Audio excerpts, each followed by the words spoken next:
Stop what you are doing and put your wallet away.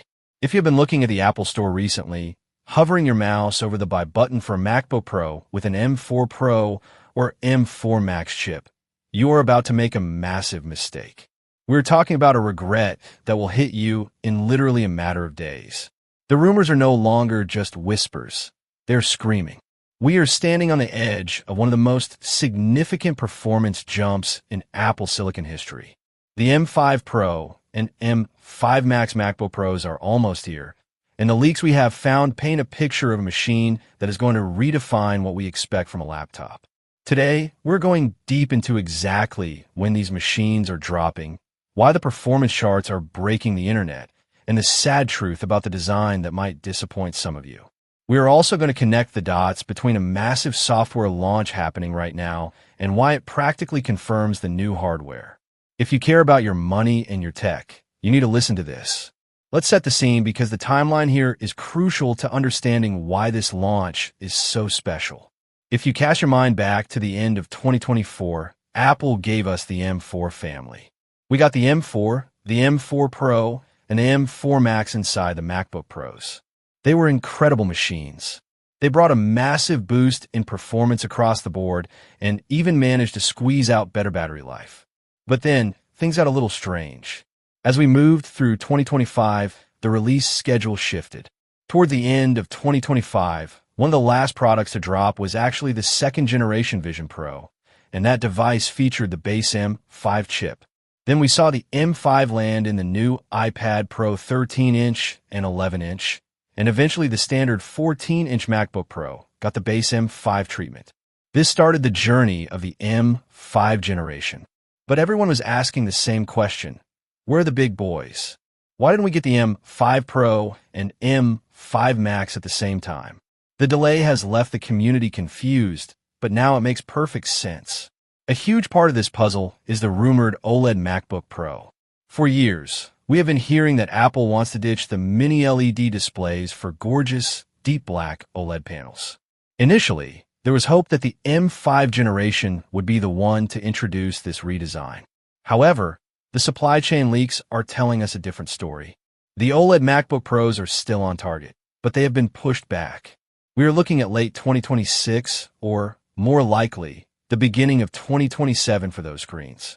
Apple likely delayed the M5 Pro and Max slightly to try and align things, but realized they couldn't wait for the OLED technology to be ready for mass production. So, they pushed the chips out to now. This means that while we are getting the M5 Pro and M5 Max any day now, the OLED dream is something you'll have to wait for until the M6 generation. This brings us to the first major fact you need to accept about these incoming machines: the design. If you're holding out for a completely new look, a thinner chassis, or a radical new color, you're going to be disappointed.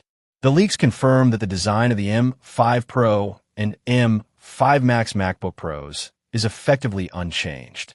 We are looking at the same chassis we have had since the end of 2021 when the M1 Pro and M1 Max were introduced. That same aluminum body, the same notch, the same keyboard. Now, to be fair, this isn't necessarily a bad thing. We still have that excellent selection of ports with HDMI, SD card slots, and MagSafe. We still have the promotion 120Hz display, which, even though it is mini LED and not OLED, is still one of the best screens on the market. We have the space black color option that was introduced recently, and that will stick around. But visually, nobody will be able to tell the difference between your new M5 Max machine and an older M1 Pro model from across the room. This looks like it will be the final send-off for this specific form factor before the big OLED redesign next year. But if the outside is boring, the inside is where things are getting absolutely insane. We have seen leaked performance charts that are frankly hard to believe. When you compare the M4 Pro to the predicted scores of the M5 Pro, the jump is significant. But when you look at the M4 Max versus the M5 Max, it is astronomical. We are seeing leaked Geekbench scores that could potentially surpass the 30,000 mark. To put that in perspective, that is desktop-level workstation power in a laptop that you can toss in a backpack. The Neural Engine updates alone are going to be massive because Apple is pushing its Apple Intelligence angle harder than ever. We are expecting efficiency gains too, but the raw horsepower here is the main selling point. If you're a video editor, a 3D artist, or a developer, the M5 Max is shaping up to be a monster that makes the M3 and even the M4 look sluggish in comparison. So, when exactly can you buy this thing? This is where the detective work comes in. There are two major clues that point to an imminent launch, possibly happening literally right now or within the next few days. The first clue is software. Apple just announced the brand new Apple Creator Studio Pack. This is their new massive subscription bundle that launches on January 28th. It includes Final Cut Pro, Logic Pro, Motion, Compressor, and now integrates AI abilities across Pages, Numbers, and Keynote. They even bundled in Pixelmator, which they acquired back in 2025. This is a huge push for creative professionals. It would make zero sense to launch a massive software suite aimed at high-end creators without the hardware to run it at its best. January 28th is a Wednesday, which is a classic day for Apple to drop news. It is highly probable that the new MacBook Pros are announced alongside or immediately following this software launch to showcase exactly what that new AI software can do on the new M5 chips.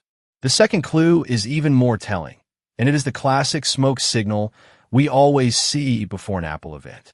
If you go to the Apple website right now and try to configure a high-end MacBook Pro, say you select an M4 Max chip, add 64 gigabytes of RAM, and upgrade the storage. Look at the shipping dates. The lead times have slipped. Instead of getting it tomorrow or next week, the delivery estimates are pushing out by a month or two into the future. Historically, whenever shipping times for current models slip drastically, it means Apple has stopped production to switch the assembly lines over to the new models. The inventory is drying up because the new stuff is sitting in a warehouse waiting for the green light. This is the single biggest indicator that the refresh is happening now. However, there's a third factor that might explain some of the chaos and the delay we saw late last year. We have to talk about the global component shortage. Specifically RAM. The world is currently in a massive fight for memory chips. Companies like NVIDIA are buying up unprecedented amounts of RAM for their AI servers and data centers. The demand for NAND chips and unified memory is at an all-time high, making them harder to get and more expensive. There's a strong possibility that the delay of these MacBook Pros wasn't just about strategy, but about physical supply. Apple competes for these same advanced manufacturing nodes. This shortage might be why the shipping times are slipping, but combined with the leaks, it points more toward a product transition than just a supply chain failure. So what is the verdict? Should you upgrade? Here is my honest opinion.